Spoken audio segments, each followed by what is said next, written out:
وہ ہمارے ایک دانشور ہے، انہوں نے مضمون لکھا، کئی باتیں بڑی پسند آتی ہیں۔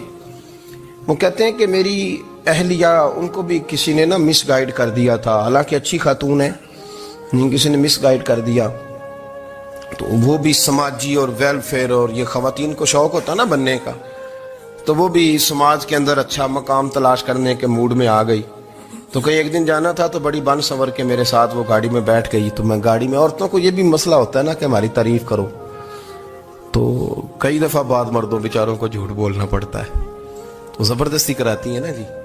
تو اس میں گنجائش بھی دی ہے شریعت نے گنجائش دی ہے کہ کبھی بیوی کو راضی کرنے کے لیے خلاف واقعہ بات کرنی پڑے تو کر لینی چاہیے، تو وہ کراتی بھی ہیں۔ 3 موقع پر خلاف واقعہ بات کرنے کی اجازت ہے، واقعہ کے خلاف بھی آپ بات کر سکتے ہیں۔ جنگ کے موقع پر 2 لوگوں کو صلح کرانے کے لیے اور بیوی کو راضی کرنے کے لیے کر لیں کوئی ایسی بات، بے شک اپنی طبیعت پہ جبر کر کے کر لیں، گنجائش ہے، اجازت ہے۔ تو وہ کہتے ہیں جب وہ گاڑی میں میرے ساتھ بیٹھی بن سنور کے، تو وہ تقاضا کرنے لگی کہ میں نے مطلب بڑے اچھے کپڑے پہنے ہیں پر آپ نے توجہ نہیں کرائی۔ وہ سیانا بندہ تھا، وہ چاہ رہا تھا کہ میری خاتون سمجھ جائیں۔ وہ کہتے ہیں مجھے پتا تھا کہ بیچاری مس گائیڈ ہو گئی ہے، دل کی بڑی اچھی ہے، سیانی ہے، لیکن اس کو نا کچھ خواتین نے، کچھ لوگوں نے مل کے اس کو ذہن غلط کر دیا ہے کہ سماج میں نکلو، باہر جاؤ، کام کرو، فلاں کرو، اپنی مرضی سے جیو۔ تو میرے ساتھ گاڑی میں بیٹھی کہیں جانے کے لیے، تو مجھ سے کہنے لگی کہ آپ نے میری طرف توجہ ہی نہیں کی، آپ نے کوئی ذکر ہی نہیں کیا کہ میں کیسی لگ رہی ہوں۔ تو وہ کہتے ہیں میں نے اسے کہا کہ اگر تو ناراض نہ ہو تو پھر میں صحیح والی تعریف کر دوں۔ تو اس نے کہا کہ آپ کر دیں۔ تو کہتے ہیں میں نے درد سے اور خلوص سے اپنی بیوی سے کہا، خلوص کے ساتھ میں نے کہا میں تو روز گھر ہوتا ہوں، روز شام کو گھر ہوتا ہوں، اگر تو میرے لیے تیار ہوتی تو میں تیری تعریف کرتا، لیکن آج تو باہر جانے کے لیے تیار ہوئی ہے، تو پھر ان سے تعریف کی امید رکھ جن کے لیے تو نے تیاری کی ہے۔ میرے لیے تیاری کرتی تو میں تو ہر شام تیرے پاس ہوتا ہوں۔ کہتے وہ میرے لفظوں میں درد تھا تو وہ بھی رو پڑی، کہنے لگی آپ گاڑی روک دیں، مجھے باہر جا کے کسی کو راضی نہیں کرنا، میں نے اسے راضی کرنا ہے جس کو رب کریم نے میرا شوہر بنایا ہے اور میرے لیے منتخب کیا ہے میرے ماں باپ کو، میں واپس لوٹتی ہوں۔ یہ ایک پہلو ہے سلگتا ہوا، اس کو سمجھا جائے۔ عورت کو ویسے بھی قابو کرنا بڑا آسان ہوتا ہے۔ اعلیٰ حضرت بریلوی رحمۃ اللہ علیہ فرماتے ہیں بیٹیاں نازک شیشیاں ہوتی ہیں، ان کو تو ذرا سی چوٹ لگے تو ٹوٹ جاتی ہیں۔ دیکھیں کتنا بڑا جملہ کہا بریلی کے امام، نازک شیشیاں، ذرا کوئی آدمی گمراہ کرتا ہے، ذرا خراب کرتا ہے۔ اب دیکھیں نا، یہ جو بچیوں کو بچے مس گائیڈ کرتے ہیں، انہیں بڑے بڑے خواب دکھاتے ہیں، وہ بیچاری ماں باپ کو چھوڑ کے، بہن بھائی کو چھوڑ کے اس کے ساتھ شادی کرتی ہے، پھر جو اس کا بعد میں حشر ہوتا ہے، آپ ادلیاں نو سردار پہن تکے تے شرما والیاں نو جھوٹے ڈولیاں دے۔ پھر وہ بیچاری ماں باپ رکھتے نہیں، وہ ظلم کرتا ہے، تو کتنی بڑی تکلیف میں وہ بچی آ جاتی۔ نازک شیشی ہوتی ہے نا تو ٹوٹ جاتی۔ یہی حال اب جدید خواتین اور یہ جو کچھ اینکر پرسن ہیں، یہ اصل میں نا یہ آپ کو سیاست سکھاتے ہیں، لیکن یہ مادر پیدر آزاد لوگ ہیں، بالکل آزاد۔ یہ تو علماء شور نہ کریں، بات نہ کریں، گفتگو نہ کریں، مشائخ بات نہ کریں، اور یہ جو کچھ سنجیدہ اور دینی طبقہ ہے یہ کچھ شور نہ کرے، یہ تو روڈوں پہ ننگے ہو کے آ جائیں معاذ اللہ۔ خوفناک نظریہ رکھتے ہیں یہ لوگ۔ عورت کو کہتے ہیں تیرے حقوق ہم تجھے لے کے دیں گے، مثلاً وہ کون سا حق ہے جو تم نے لے کے دینا ہے؟ میرے نبی کریم صلی اللہ علیہ وسلم نے اس کو بیٹی بھی بنایا ہے، اس کو بہن بھی بنایا ہے، اس کو ماں بھی بنایا ہے، اسے بیوی کا عالی شان رتبہ بھی عطا فرمایا ہے۔ اور چونکہ بیٹی کا بھی حق بڑا بیان کیا جاتا ہے، بہن کا بھی، ماں کا بھی، اور بیوی کے معاملے میں لوگ سمجھتے ہیں کہ زیادہ بات نہیں کرنی چاہیے، شاید مسئلہ خراب ہو جائے۔ حالانکہ نبی پاک صلی اللہ تعالی علیہ وسلم نے بیوی کے بارے میں پتہ کیا فرمایا؟ فرمایا جب تم نکاح کر لیتے ہو تو اپنا ایمان محفوظ کر لیتے ہو۔ اب میں اس کی شرح نہیں کرتا، آپ خود کر لیجئے گا کہ وہ ایک ایسی شخصیت ہوتی ہے کہ جس کی موجودگی میں آپ کا ایمان محفوظ ہے۔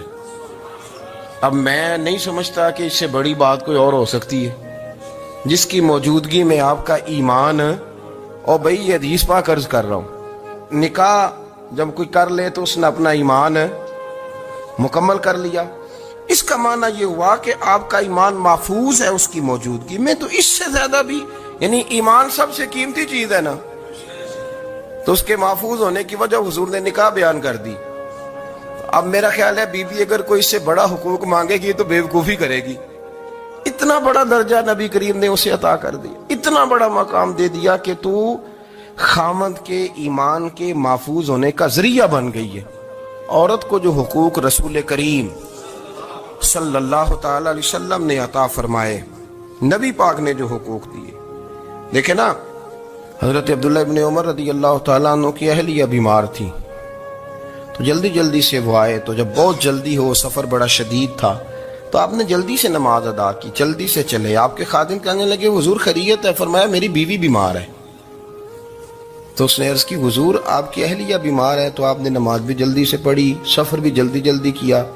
تو فرمانے لگے یہ وہ چیزیں ہیں جو ہمیں مدینے والے رسول نے سکھائی.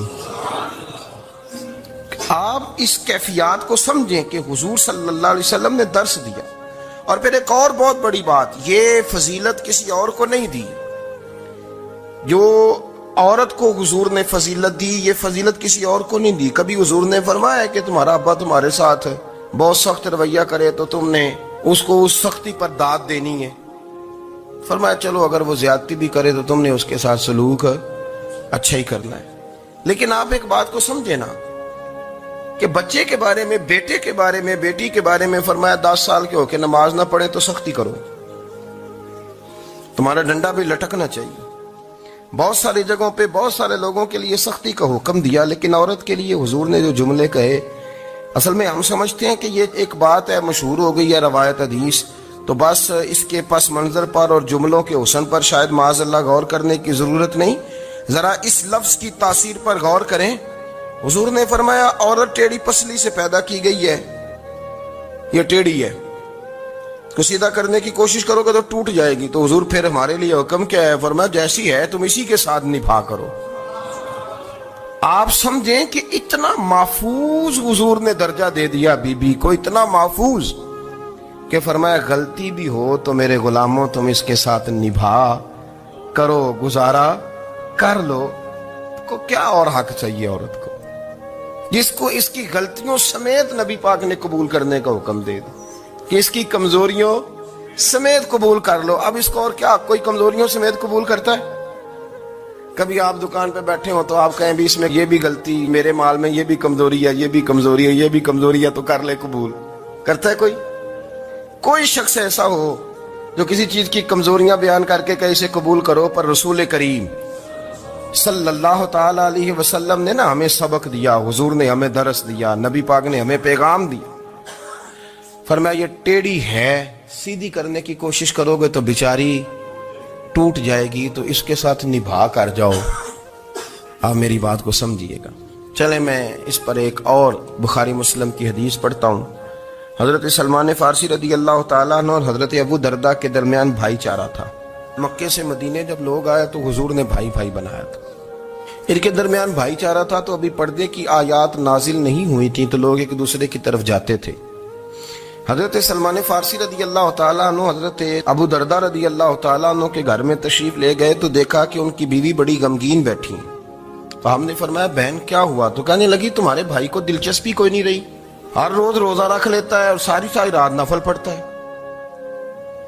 حضرت سلمان فارسی کہنے لگے ٹھیک ہے کر لیتے ہیں بندوبست. نماز دین ہے کہ نہیں؟